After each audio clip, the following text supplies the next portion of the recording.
Shalom Bapak Ibu Saudara semuanya yang dikasihi Tuhan. Mari saat ini kita mulai mesbah doa kita malam hari ini.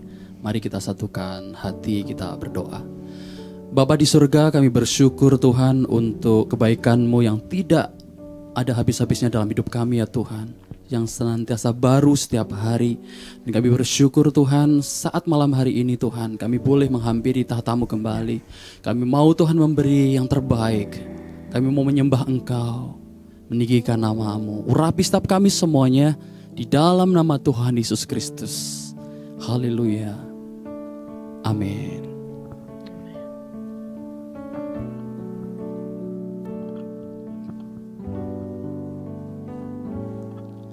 Bapakku datang dan berserah, ku nyatakan Kau yang berkuasa dalam gelap, Kau setia, Kau cahaya hidupku.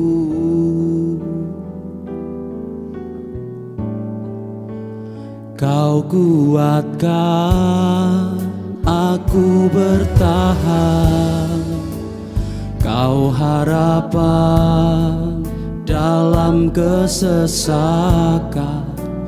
Kau buktikan kesetiaan-Mu Tuhan, Engkau Allah Immanuel.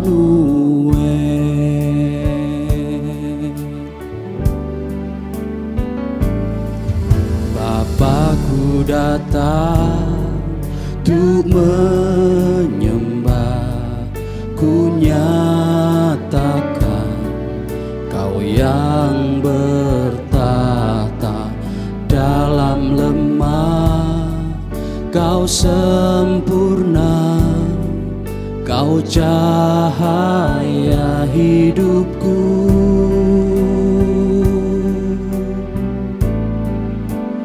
Kau kuatkan aku bertahan, Kau harapan dalam kesesakan.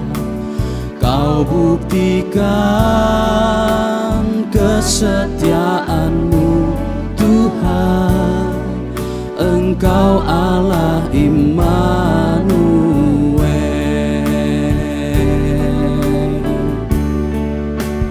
Kau kuatkan aku bertahan, Kau harapan dalam kesesakan. Kau buktikan kesetiaan-Mu Tuhan, Engkau Allah Immanuel. Bersama-sama katakan, Kau kuatkan, Kau kuatkan aku bertahan, Kau harapan dalam kesesakan.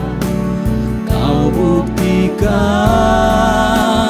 kesetiaan-Mu Tuhan, Engkau Allah Immanuel.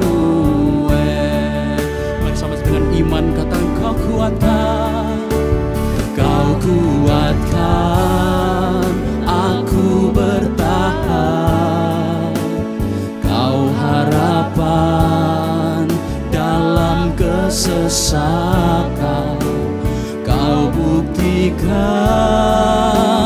kesetiaan-Mu Tuhan, Engkau Allah Immanuel.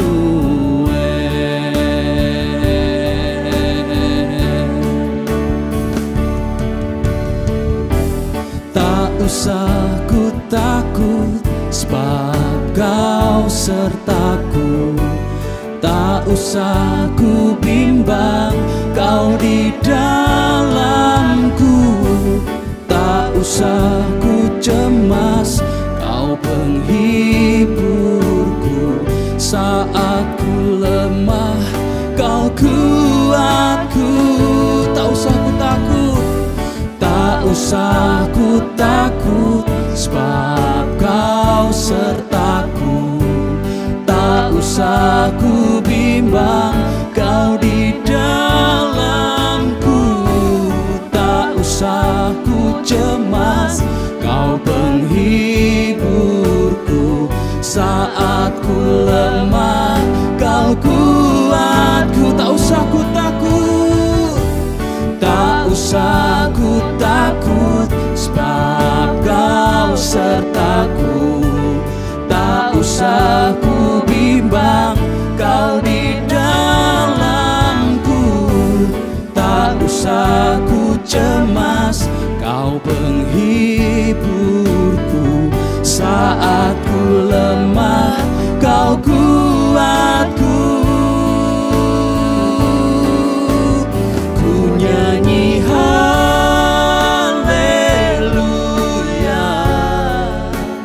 ku nyanyi haleluya.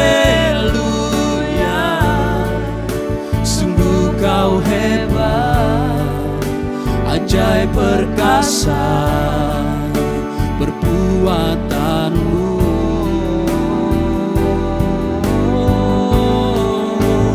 Ku nyanyi haleluya,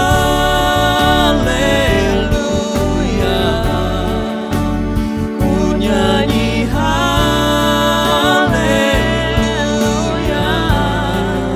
Sungguh Kau hebat, ajaib perkasa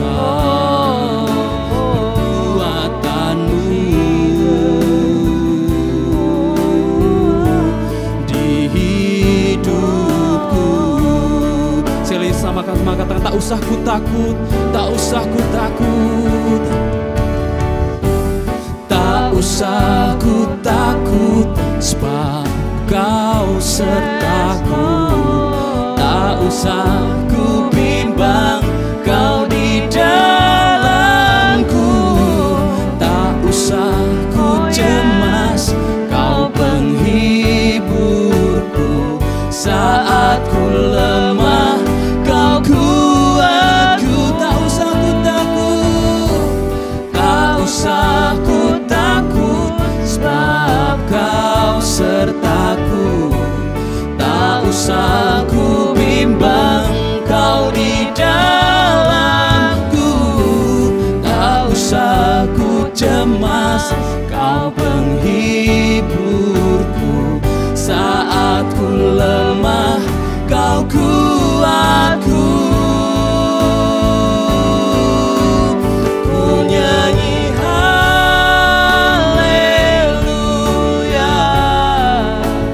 ku nyanyi haleluya. Sungguh Kau hebat, ajaib perkasa perbuatanmu.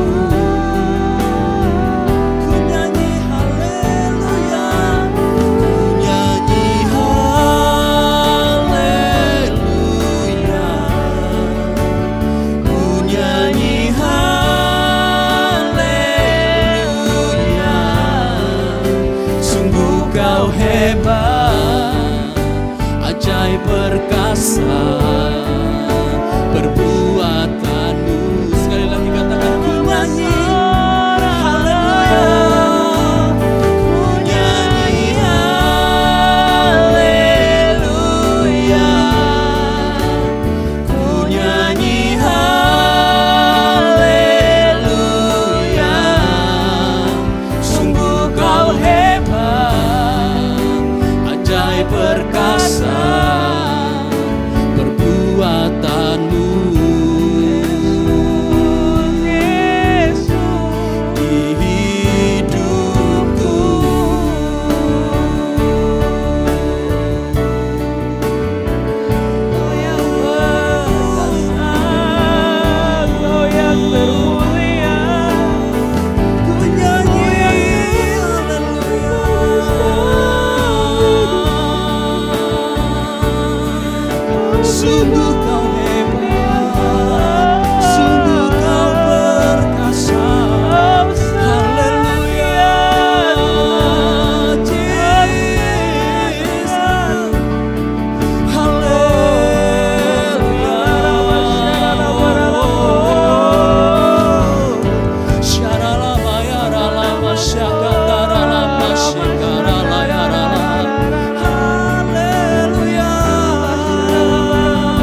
Thank you, Lord. Terima kasih, Yesus. Terima kasih. Terima kasih. Terima kasih. Terima kasih. Yes, Lord. Yes. Terus lawat setiap kami. Penuhi kami dengan roh. Ku mau selalu bersyukur, selalu bersyukur. Kau Tuhan yang setia, yang selalu menopang. Ku mau selalu bersyukur, selalu bersyukur. Kau Bapa-Ku yang setia.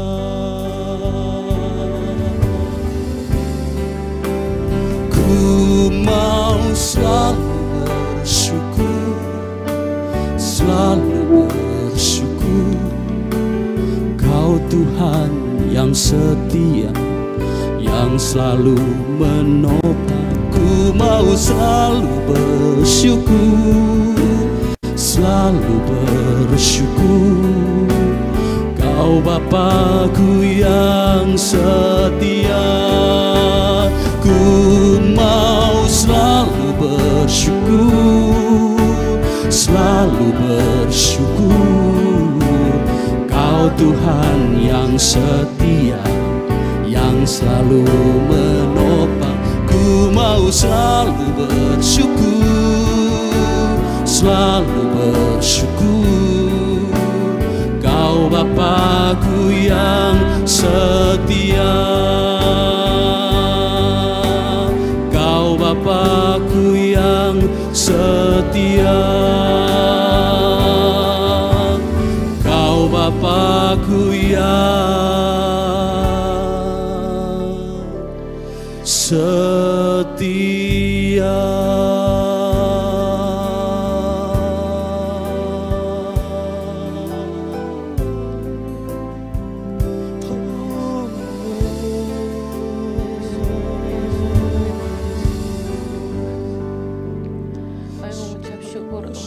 Untuk hadirat-Mu yang ada di tengah-tengah kami.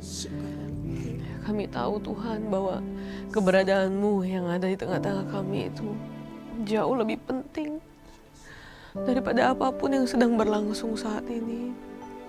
Roh-Mu Tuhan yang hidup dalam kami, itu adalah aset terbesar kami, Tuhan Yesus. You are the reason that we live. Kau adalah alasan untuk kami hidup. Kau adalah alasan untuk kami terus berjalan. Kau adalah alasan untuk kami melakukan firman-Mu. Karena hadirat-Mu Tuhan memuaskan kami lebih daripada apapun yang dunia bisa tawarkan. Terima kasih Tuhan Yesus, You are amazing.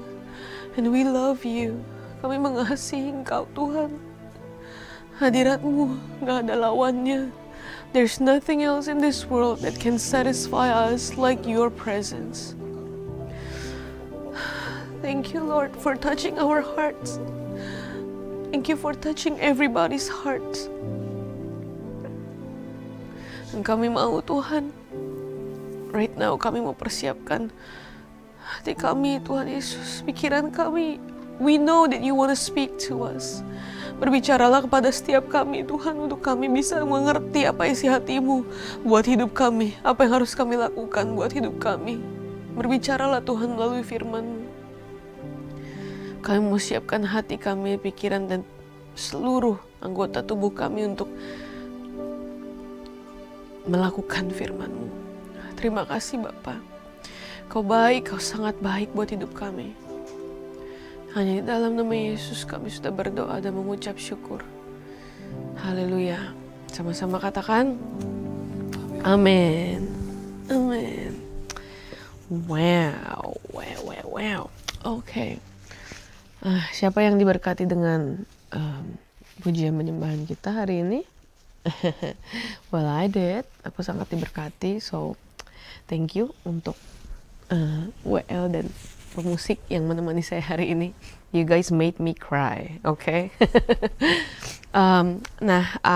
Hari ini tadi saya ngobrol dulu sama tim produksi hari ini. Is it okay kalau misalnya kalau misalnya apa yang saya sharingin hari ini mungkin tidak selama mesbah-mesbah biasanya. They said okay, karena apa yang saya sharingkan ini adalah bahan saat teduh saya. Dan memang apa yang justru ini berbicara dulu kepada saya gitu ya, sebelum saya sharingkan. Ini menegur saya, menguatkan saya juga. So I hope saya bisa menjelaskannya kepada saudara. Dan mungkin juga saudara, Tuhan mau bicara sama saudara secara spesifik. Saya yakin dimanapun kita berkumpul, saya yakin dan percaya Tuhan pasti mau ngomong sama kita dimanapun saudara berada. Saudara di rumah, saudara di jalan, saudara di sekolah, saudara di kampus, saudara di tempat kerja. Wherever you are, saya yakin Tuhan berbicara kepada saudara. Tuhan paling banyak bicara sama saya di mana? Kamar mandi. Jadi itu adalah tempat yang suci ya sekarang kita bilang ya. Rumah kudus kali. Anyways, so hari ini saya mau berbicara kepada setiap saudara yang mungkin udah lama kali ya jadi Kristen gitu. Atau mungkin saudara juga baru mengenal Tuhan, tetapi saudara menemukan kesulitan untuk saudara melakukan perintah Tuhan. Saya tahu saya udah jadi Kristen sejak dari saya lahir ya. Dan selama kita jadi Kristen, selama kita mengiring Tuhan gitu, saya tahu bahwa banyak sekali ada musim-musim gitu ya, dimana kita merasa bahwa wah Tuhan bersama gue nih gitu. Tapi ada saat-saatnya dimana even untuk sekedar baca Alkitab aja udah kayak struggle gitu buat kita. To be frank gitu ya. Saya merasa bahwa ini adalah mungkin struggle yang tidak dialami oleh generasi orang tua saya, I think. Karena mereka kayaknya dari sononya udah disiplin kali ya. Tapi I speak maybe for my generation and below, bahwa sepanjang kita ngiring Tuhan itu, kita pasti kan gak selalu ada di posisi yang baik-baik saja terus gitu ya. Karena saya yakin justru dalam setiap masa yang kita gak baik-baik aja, itu Tuhan mau bicara sesuatu sama kita. So, saya nggak tahu apakah saudara juga sedang ada di musim yang sama atau tidak, tapi kalau saudara sekarang ini ya sedang mengalami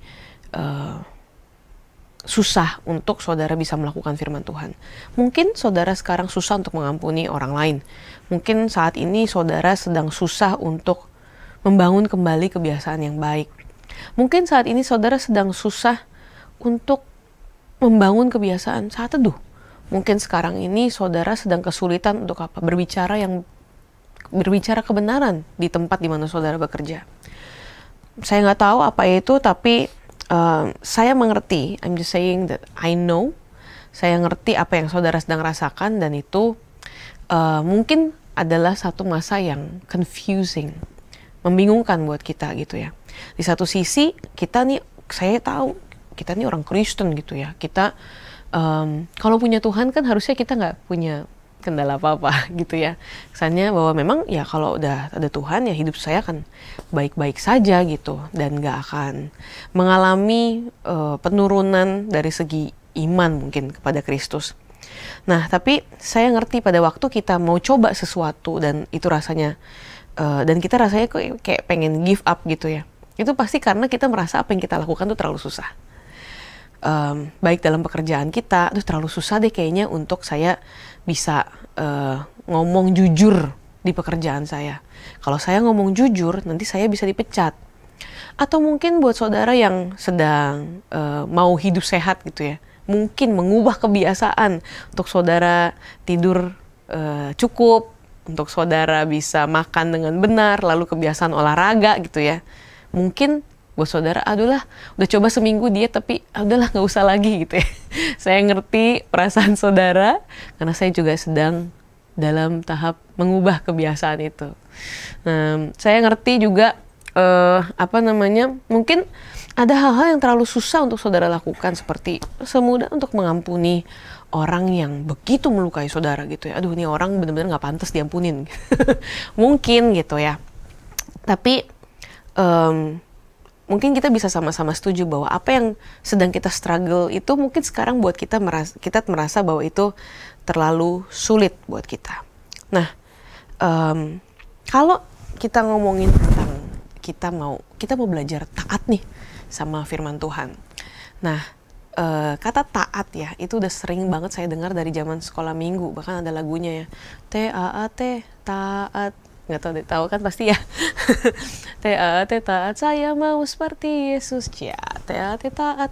Pengennya sih gitu ya, jadi Kristen pengennya saya mau hidup seperti Kristus, wede, disukai Allah dan manusia. Kalau ketemu iblisnya kayak keren banget gitu. Pengen banget rasanya hidup saya tuh 100% kayak gitu ya. Kan udah kenal Yesus dari kecil, boleh kali ya punya ekspektasi bahwa saya hidup sama seperti Yesus gitu. Saya bisa taat. Kalaupun saya harus susah, saya mau taat gitu sama firman Tuhan. Ternyata ya dalam kehidupan aslinya it took so much effort gitu, so much usaha kayaknya untuk saya tuh, untuk saya bisa taat terus sama firman Tuhan ternyata nggak semudah perkataan, nggak semudah nyanyian sekolah minggu gitu. Nah, saya mau ajak kita sama-sama buka a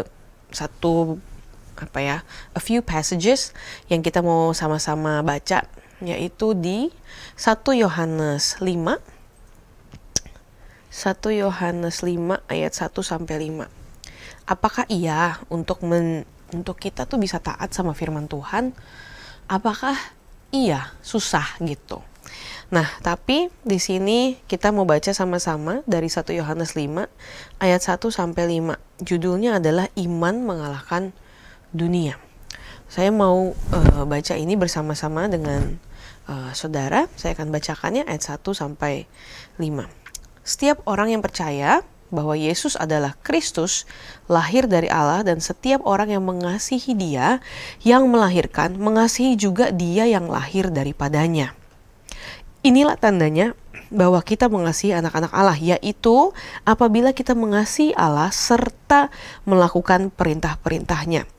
Sebab inilah kasih kepada Allah, yaitu bahwa kita menuruti perintah-perintahnya. Perintah-perintahnya itu tidak berat, sebab semua yang lahir dari Allah itu mengalahkan dunia. Dan inilah kemenangan yang mengalahkan dunia. Apa itu? Iman kita.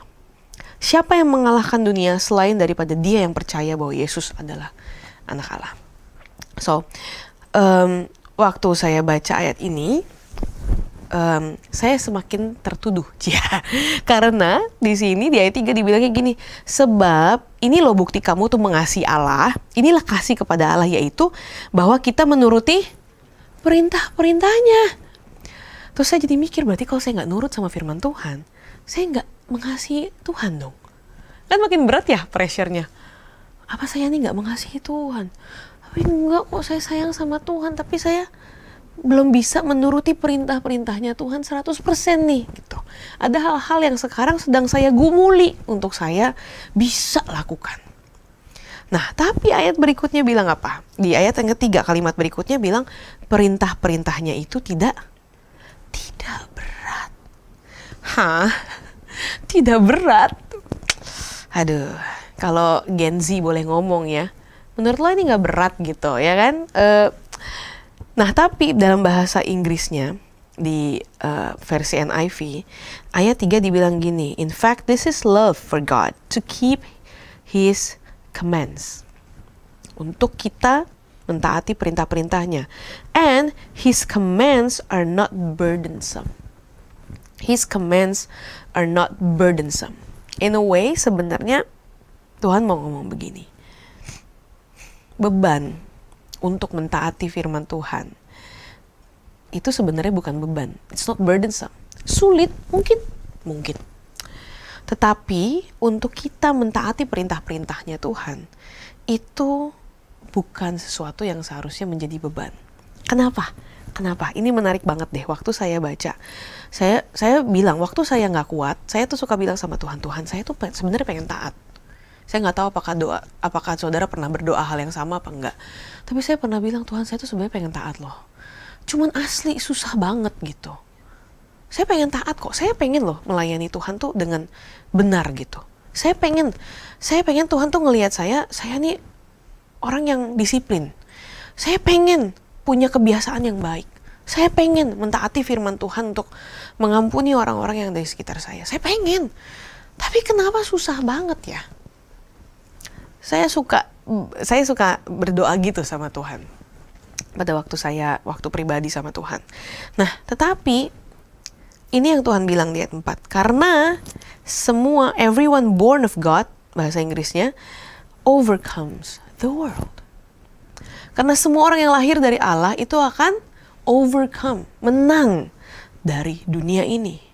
Nah, ini adalah kemenangan. This is the victory. Sebab semua yang lahir dari Allah mengalahkan dunia, dan inilah kemenangan yang mengalahkan dunia. Apa itu? Iman kita.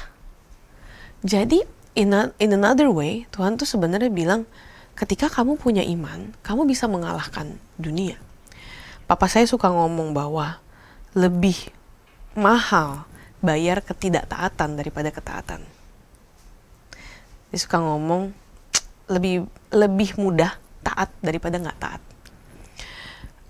Mungkin kita nggak bisa ngeliat itu sekarang ya. Mungkin kita nggak bisa tahu bahwa waktu kita taat itu kayaknya menoreh-noreh kita gitu ya.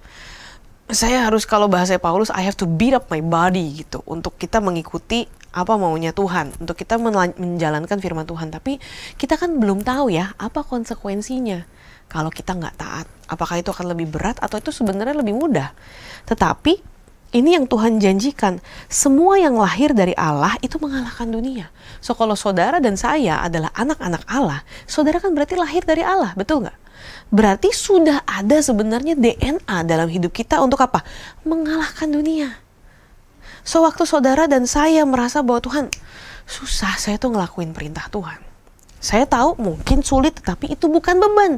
Karena Tuhan bilang kok perintah-perintahnya itu tidak berat. Dengan kata lain gini, Tuhan tuh lagi bilang, hey, kenapa nggak berat? Karena ini loh yang mengalahkan dunia, iman kamu. Ini loh yang mengalahkan dunia, imanmu. Dan imanmu itu yang akan menyelamatkanmu. Iman kita percaya bahwa kita adalah anak Allah. Apa iman saudara? Itu yang akan menentukan apakah saudara akan mengalahkan dunia atau tidak. Mengalahkan dunia berarti dengan kata lain adalah saudara berhasil untuk tidak mengikuti cara-cara dunia. Artinya saudara berhasil untuk apa? Mentaati perintah Tuhan. Sebab semua yang lahir dari Allah itu mengalahkan dunia.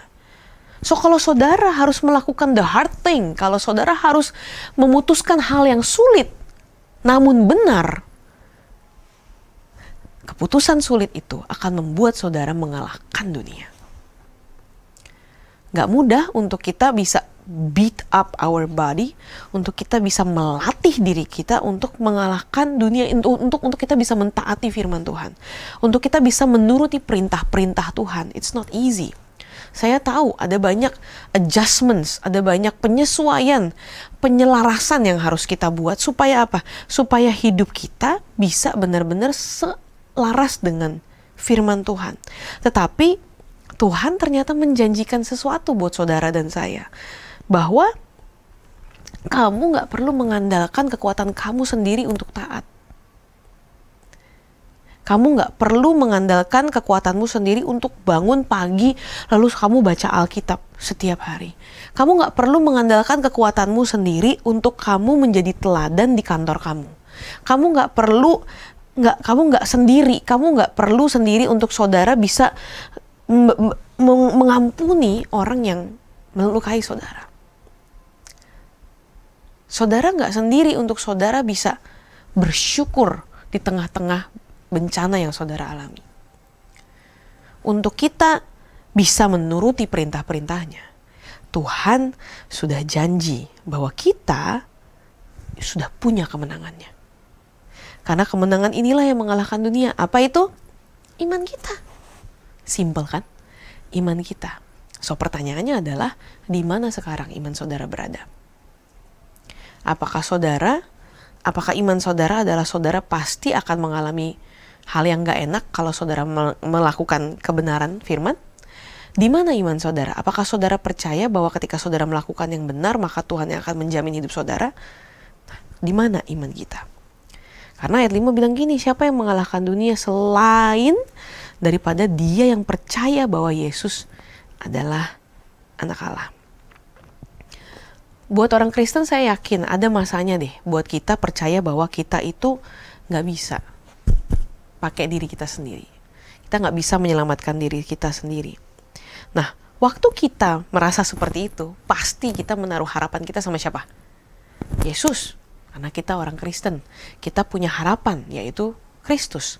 Nah, pada waktu kita menyerahkan kepercayaan kita sama Tuhan, ada dua hal yang kita lakukan. Yaitu sebenarnya kita mengakui bahwa kita emang gak bisa sendiri. Yang kedua, sebenarnya yang tanpa kita sadari adalah kita memberikan diri kita akses kepada apa? Kuasa yang membangkitkan Yesus dari kubur. Iya sih, kita mungkin trust Tuhan, ya kita percaya. Tuhan, aku percaya, saya yakin orang Kristen itu punya privilege yang lain dari orang lain, yaitu apa? Kita bisa percaya sama Tuhan. Kita bisa mengandalkan Tuhan. Pribadi yang jauh lebih berkuasa, pribadi yang jauh lebih tahu masa depan kita, pribadi yang lebih tahu apa yang kita butuhkan pada waktu itu. So, ya, kita bisa percaya sama Tuhan. Oke lah, let's say kita udah checklist yang itu. Kita udah percaya nih sama Tuhan. Saya nggak mau mengandalkan kekuatan saya sendiri lagi. Oke, good. Tapi mungkin selama ini kita butuh melihat satu kebenaran lagi, bahwa sebenarnya Tuhan sudah berjanji dalam hidup kita bahwa pada waktu kita sudah jadi anak Allah, kita itu sebenarnya punya kuasa yang sama dengan kuasa kebangkitan Kristus. So that great power that resurrected Jesus is already in us. So waktu saudara masuk ke dalam pernikahan, mungkin saudara rasanya hopeless untuk ngomong sama pasangan saudara untuk memperbaiki pernikahan ini. Tentu saudara ingin percaya sama Tuhan. Saudara rindu, saudara berdoa, Tuhan tolong selamatkan pernikahan saya. Yes, of course. Tapi yang kita suka, waktu kita menghadapi tembok itu, mungkin waktu saudara senep ngeliat pasangan saudara, udahlah, gak ada harapan lah. Kalau buat orang ini udah gak mungkin. Mungkin saudara mungkin berpikir kayak gitu. Waktu saudara jadi orang tua ngelihat anak saudara bohwat bener ya.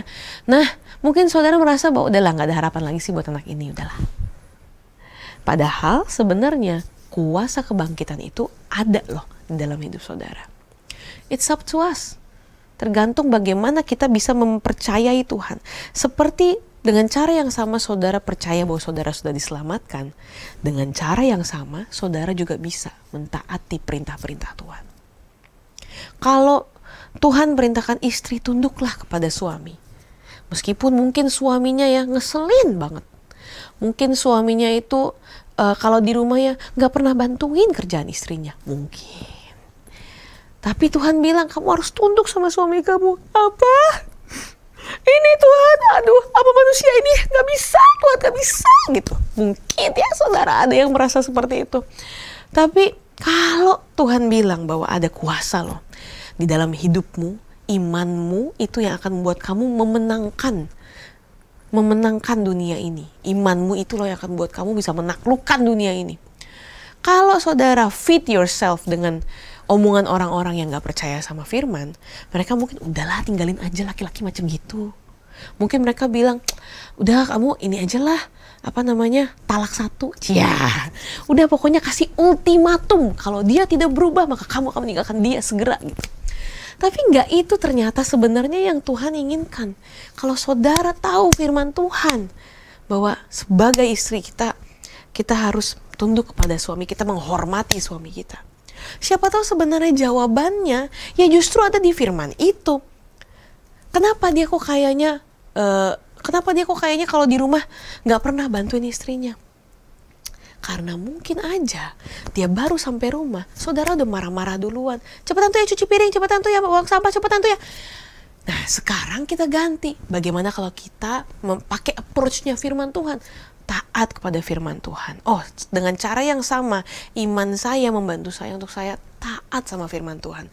Saya harus apa sebagai istri? Saya harus tunduk sama suami saya harus menghormati dia. So, kalau saya ada di posisi itu, mungkin saya akan berkata, Papa, udah selesai kerja, pulang, oke, istirahat sebentar. Abis ini boleh nggak bantuin aku cuci piring? Abis ini boleh nggak bantuin aku buang sampah? Abis ini boleh nggak bantuin aku temenin anak-anak sebentar ya? Aku mau beres-beres rumah. Bukankah itu cara yang lebih menghormati suami kita? Instead of kita ngomong, cepetan ya, tuh kamu lihat kan tuh anak-anak, cepetan jagain, kalau nggak aku nggak bisa beres-beres nih. Saya mau tanya nih sama bapak-bapak yang di sini, lebih adem dengerin yang marah-marah, apa yang minta tolong baik-baik? Kenapa? Bapak-bapak akan merasa lebih dihormati sebagai manusia. Bener ya? Karena mereka juga punya peperangannya pada waktu mereka bekerja. Mereka juga punya battlefield-nya mereka sendiri. Sehingga pada waktu mereka di rumah, pasti mereka merasa bahwa rumah adalah tempat yang aman, tempat yang nyaman, di mana mereka bisa menjadi diri mereka sendiri. Ini juga saya harus belajar, saudara. Kenapa saya bisa ngomong kayak gini? I used to be that annoying woman too. Saya merasa, karena ada miskomunikasi ternyata antara saya dan suami saya. Saya merasa bahwa kok dia nggak bantuin saya. Padahal sebenarnya, kalau saya minta baik-baik, dia akan jalankan dengan baik. Saya hanya lupa bahwa sebagai istri, saya harus menghormati suami saya terlebih dahulu. Itu perintah firman Tuhan. Sebagai suami, perintah Tuhan buat para suami apa? Mengasihi istri. Seperti Kristus mengasihi jemaatnya. Saya ngerti bapak-bapak, ibu-ibu tuh suka minta permintaan yang gak masuk akal. Nah tapi seperti Kristus mengasihi jemaatnya, seperti itulah bapak-bapak diminta mengasihi para istri yang gak jelas ini. Permintaannya mungkin nggak masuk akal, permintaannya mungkin nggak jelas buat bapak-bapak, tapi kasihilah mereka bapak-bapak sekalian, amin. Nah saya tahu mungkin dalam kehidupan nyata ya, dalam apa yang kita jalani sehari-hari, firman Tuhan itu nggak jauh bapak ibu dari setiap kita. Firman Tuhan itu as applicable as it were thousands of years ago. Dia akan selalu relevan dalam hidup kita. dalam hubungan, dalam pekerjaan, dalam panggilan kita, bahkan dalam melayani Tuhan. Firman itu adalah sesuatu yang sekali lagi bukan beban. It's not burdensome. Dia sulit, ya. Tapi dia bukan beban. Kenapa? Karena Tuhan berjanji justru di dalam iman kita, kita tuh sebenarnya sudah memenangkan dunia ini. Di dalam iman kita, kita itu sebenarnya sudah menang. Kita sudah bisa punya bekal untuk kita bisa mentaati perintah Tuhan. Nah, saya tahu bahwa mungkin ketika saudara mendengar firman ini, saudara mungkin bertanya-tanya, so bagaimana caranya supaya saya bisa menjaga apa yang Tuhan sudah taruh dalam hidup saya? Kalau tadi kita ngomong bahwa perintah-perintah itu tidak berat, oke lah, fine. Saya mau nih belajar taat sama perintah Tuhan. Saya mau belajar menunjukkan bahwa saya mengasihi Tuhan dengan saya mentaati perintah Tuhan. Nah, ayat 4 bilang begini, inilah kemenangan yang mengalahkan dunia, yaitu iman kita. Sebab siapakah yang mengalahkan dunia selain daripada dia yang percaya bahwa Yesus adalah anak Allah. So, kuncinya saudara dan saya adalah untuk kita bisa menjaga iman kita dalam kondisi yang prima. Nah, saya mungkin gak akan bahas banyak, tapi ada satu tips yang saya mau share ke saudara sekalian hari ini, bagaimana kita bisa menjaga iman kita. Karena Tuhan adalah a spiritual being. Betul kan? Tuhan itu adalah manusia roh. So, Tuhan itu, cara kita memberi makan manusia roh kita, itu bukan dengan cara saudara ngajak dia makan all you can eat. Bukan. Itu cara ngisi perut kita, saudara. Tapi gimana caranya kita bisa mengasihi Tuhan dengan konsisten? Kan kita lahir dari Tuhan. Berarti artinya apa? You need to feed your spiritual being. Saudara harus kasih makan iman saudara. There's no other way. Saya beberapa kali dalam musim hidup saya pun mengalami ups and downs.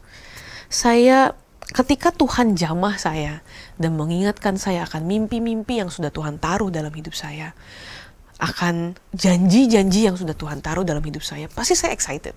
Pasti.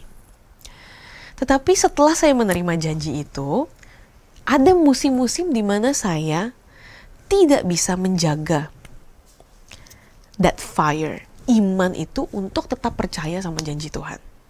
Saya nggak tahu dengan yang lain, tapi beberapa orang yang at least saya temui ya, jadi Kristen udah lama, pernah mengalami fase ini juga. Dan saya bilang, saya ngerti, ini sering terjadi.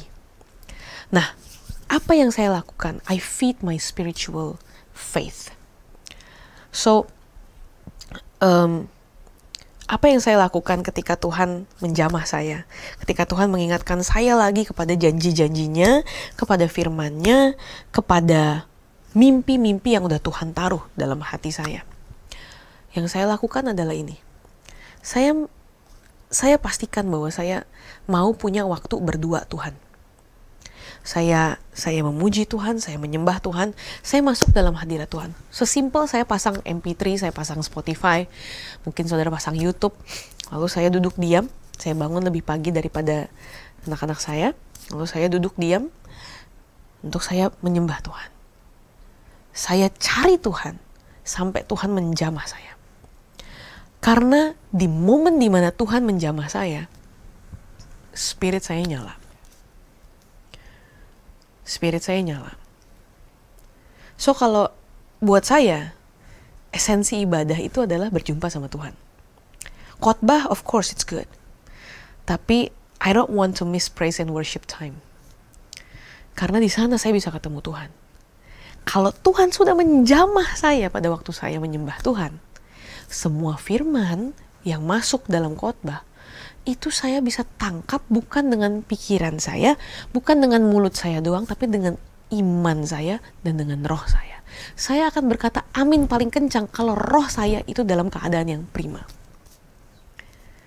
Ini tips yang saya mau kasih ke saudara bahwa ya, it takes sacrifice untuk to keep your spirit alive.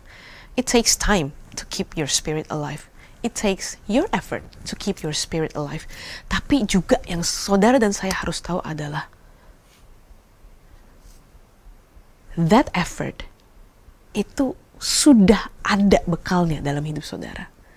It just take 10 minutes earlier of your time untuk saudara duduk dan saudara merasakan jamahan Tuhan. Saya pernah ada di posisi di mana spirit saya baik-baik, dalam keadaan baik. Saya juga pernah ada di posisi di mana spirit saya nggak dalam keadaan baik. Dan cara saya memandang tantangan hidup saya, itu lain banget saudara. I can only tell you this, but you need to experience it for you to understand what I'm telling you. Saudara harus bisa ngalamin ini, karena saudara, kalau saudara nggak coba, saudara nggak akan ngerti apa yang saya omongin. Tapi waktu spirit saya dalam keadaan yang prima, I can take on any challenges. Kalaupun saya salah, saya akan menghadapi itu dengan cara yang bukan menyalahkan diri saya sendiri, tapi kayak okay, I'm wrong, saya admit, saya akui bahwa saya salah. Yuk, apa yang bisa saya lakukan untuk saya perbaiki hal ini? Tapi waktu spirit saya nggak dalam keadaan yang baik, maka saya akan berlarut-larut dalam penyesalan. Saya mungkin akan mencari kambing hitam kalau saya bikin kesalahan. Saya mungkin juga akan menunda banyak pekerjaan. Sengefek itu. Tapi waktu posisi saya dalam kondisi yang prima, spirit saya dalam kondisi yang prima, saya tahu kemana saya harus berjalan. I remember the goals that God has sent to me. I remember the dreams that God has envisioned me. Saya ingat semua mimpinya Tuhan. Waktu saya ngikut Tuhan, waktu apa yang Tuhan janji di masa kecil saya, apa yang Tuhan kasih tuntunan untuk pelayanan saya, semua itu akan dalam keadaan yang baik kalau spirit saya dalam keadaan yang baik. It's so easy. Untuk saya bangun kebiasaan yang baru, saya bisa lakukan itu kalau spirit saya dalam keadaan yang baik. Tapi kalau spirit saya dalam keadaan yang gak baik, mudah bagi saya untuk meninggalkan kebiasaan yang sedang saya bangun itu. Mungkin ini gak make sense buat saudara. Tapi once you experience the touch of God in your spirit, there's no going back. There's no turning back. Saudara akan sangat mengandalkan Tuhan dalam setiap lakumu. Remember, pada waktu Paulus ada di dalam titik terendahnya, dia pun mengakui bahwa it is not I, but the Christ who lives in me. Pada waktu dia melakukan hal-hal tersulit dalam hidupnya, dia harus mengabarkan Injil, difitnah, dipenjara, diperlakukan tidak adil, hampir dibunuh. Paulus bilang, bukan gua.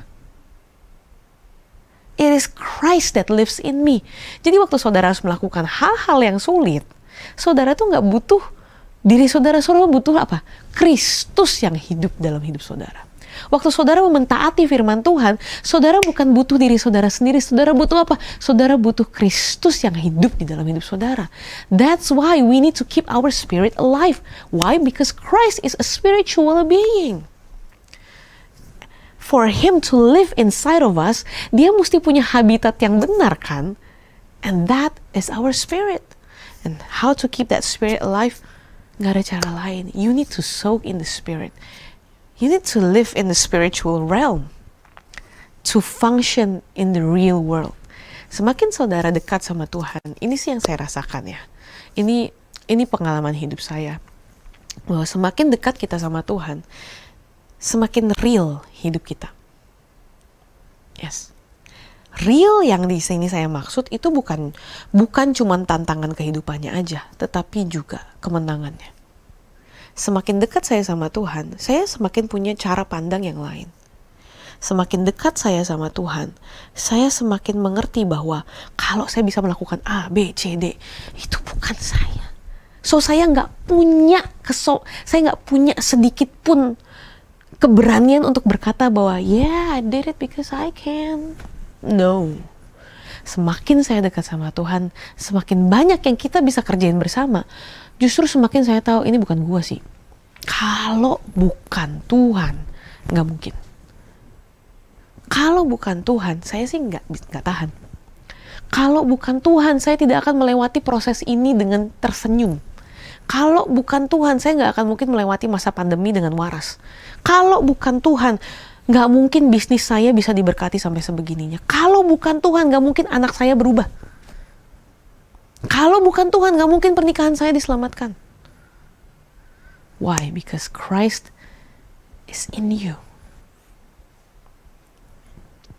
Karena ada Kristus di dalam kita, menuruti perintah-perintah Tuhan itu tidak lagi berat. So, hidup yang taat adalah kehidupan yang ada Kristus di dalamnya. Kehidupan yang taat itu bisa kita lakukan kalau ada Kristus di dalam kita. So, kalau kita mau Kristus tuh hidup dengan kapasitas maksimal dalam hidup kita, mau nggak saudara mengaplikasikan tips yang tadi saya kasih, yaitu to keep your spirit alive. Tuhan butuh kondisi yang kondusif secara spiritual. Sesimpel saudara bangun lebih pagi, 15 minutes lebih awal, lalu saudara masuk dalam penyembahan. Mungkin saudara saya butuh ambience nih. Sok datang doa fajar, sok datang menara doa. Boleh. Buat saudara yang gak bisa, saudara cukup lakukan di rumah. Why? Your God is everywhere. Kita bisa disentuh Tuhan kapan aja, di mana aja. Saya pernah disentuh Tuhan di mobil, saya pernah disentuh Tuhan di WC, saya pernah disentuh Tuhan di kantor, saya pernah dijamah Tuhan di gereja, saya pernah dijamah Tuhan waktu saya lagi nidurin anak saya. Tuhan bisa menjamah saudara as long as you commit that time untuk saudara mengaktifkan roh saudara, untuk saudara mengaktifkan your spiritual realm.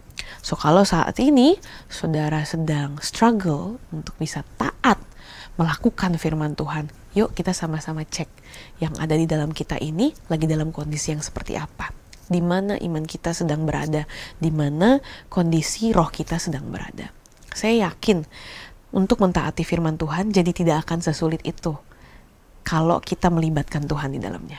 Kalau kita melibatkan roh Tuhan yang ada di dalam kita.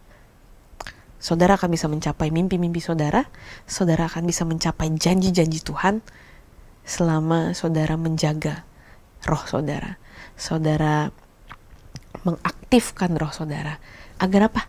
Supaya beban perintah-perintahnya itu nggak jadi berat buat saudara. Tidak jadi beban buat saudara. Tapi perintah-perintah itu bisa dilakukan oleh karena adanya Kristus yang hidup di dalam hidup saudara dan saya. Amin. Saya mau kita sama-sama berdoa. Saya mau berdoa untuk saudara. Apabila saudara ada yang sedang mengalami struggle saat ini untuk mentaati firman Tuhan, susah buat saya untuk melakukan firman Tuhan ini, susah buat saya untuk membawa beban ini, untuk melakukan firman kayaknya udah jadi momok dalam hidup saya capek berusaha sendiri. Saat ini saya mau berkata sama saudara gak perlu sendiri. Karena roh yang ada di dalam saudara itu bisa mengalahkan dunia ini. Tapi apakah kita sudah memakai roh itu dengan benar? Apakah kita sudah menghidupkan roh itu? Mungkin saudara lagi kehilangan motivasi hari-hari ini. Saya mau ajak saudara, yuk kita kembalikan passion hidup yang sudah Tuhan taruh dalam hidup saudara. Saudara akan semangat lagi waktu saudara tahu bahwa saudara tidak perlu sendiri untuk mentaati perintah Tuhan. Saudara akan semangat lagi kalau saudara tahu bahwa mimpi-mimpi yang Tuhan kasih itu belum mati. Saudara akan semangat lagi karena saudara punya harapan di masa depan. Tapi saudara gak bisa melakukan ini sendiri. That's why Tuhan janji roh yang ada di dalam kita, roh yang lahir dari Allah, itu bisa mengalahkan dunia ini. Segala keraguan, segala keputusasaan, segala kemalasan yang membuat saudara merasa bahwa apa yang saya mau capai ini terlalu sulit. Saat ini saya mau berdoa buat setiap saudara. Tuhan, aku berdoa di dalam nama Tuhan Yesus. It is not easy to live by the Spirit. Tapi Tuhan, kami percaya Bukan dengan kekuatan kami, bukan dengan kehebatan kami. No. Tuhan, kami mau klaim bahwa hidup kami itu milik Tuhan. Dan Engkau berkata di firman-Mu bahwa segala sesuatu yang berasal dari Allah, segala sesuatu yang berasal dari Allah, itu bisa mengalahkan dunia. Segala sesuatu yang berasal dari-Mu Tuhan, itu bisa menaklukkan segala keraguan. Aku berdoa di dalam nama Tuhan Yesus buat setiap orang yang sudah kehilangan semangatnya, buat setiap orang yang sudah putus harapan, buat setiap orang yang merasa nggak ada harapan di dalam pernikahannya, buat setiap orang yang sudah merasa bahwa hidup saya bakal gini-gini aja. Aku berdoa di dalam nama Yesus, by the power of your word, I say live again, and let the dry bones hear the word of the Lord. Aku berdoa di dalam nama Tuhan Yesus, setiap tulang-tulang yang kering, setiap roh-roh yang redup saat ini bangkit kembali di dalam nama Yesus. Bangkit kembali di dalam nama Yesus. Dan aku berdoa setiap semangat hidup yang sudah patah, Engkau bangkitkan kembali. Setiap tantangan-tantangan yang membuat kami merasa hopeless saat ini, ada lagi harapan karena ada Kristus di dalam hidup kami. Dan semua yang berasal dari Allah itu akan mengalahkan dunia. Kami mau Tuhan menjaga our spirit alive. Kami mau Tuhan Yesus menjaga roh kami untuk tetap hidup.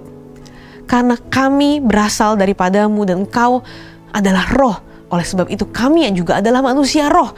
Kami perlu Tuhan, kami perlu mengaktifkan roh kami untuk kami bisa melihat hidup kami seperti Engkau melihat hidup kami. Terima kasih Tuhan, terima kasih. Perjalanan hidup kami gak berhenti sampai di sini. Perjalanan masa depan kami gak berhenti sampai di sini. Kami mau lihat apa yang menjadi visinya Tuhan dalam hidup kami. Apa yang Engkau mau untuk kami lakukan. Tuhan, we don't want to live just to live, just to survive. Tetapi kami mau hidup dengan rancangan yang berasal daripada-Mu. Kami mau ingat lagi why we do what we do. Kami mau ingat lagi setiap mimpi yang udah Tuhan taruh dalam hidup kami, dalam hati kami. Setiap keinginan yang berasal daripada-Mu untuk kami lakukan di dunia ini. Tuhan, we wanna live that way. We wanna live out that purpose. Terima kasih Tuhan Yesus, terima kasih.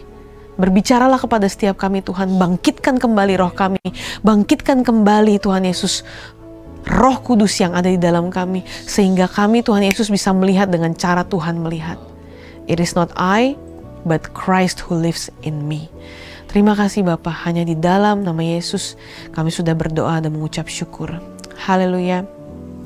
Amin. Selamat malam, Tuhan Yesus memberkati saudara semua.